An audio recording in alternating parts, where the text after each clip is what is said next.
Allohga bo'lgan ishonch, hayot ne'mati, qalb xotirjamligi, ko'zlar quvonchi, saodat manbar kuyi.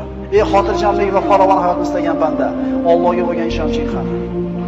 Pokiza juftni istagan yigit, Allohga bo'lgan ishonching qani? Saodatli kun istagan banda, Allohga bo'lgan ishonching qani? Qarzdor banda, Allohga bo'lgan ishonching qani?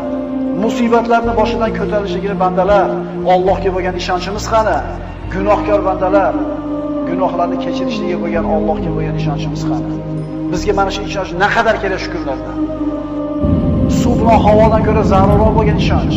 Bizda shu ishonch bormi? Axir Alloh menga duo qilinglar, ijobat qilaman degan.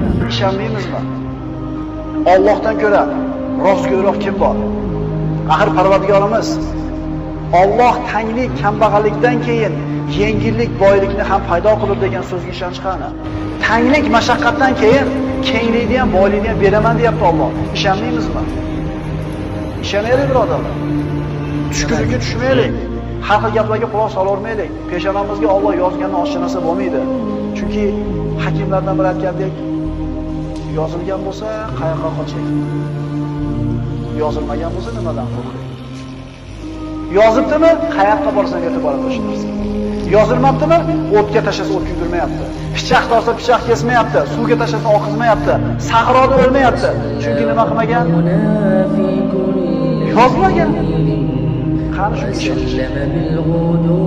Parvardigor qalblarimizda o'ziga bo'lgan muhabbatni sobit qilgin. O'zingga bo'lgan ishonchimizni, tavakkulimizni mustahkam va quvvatli qilgin. O'zingni zikring, shukringlarni hidoyat qilgin.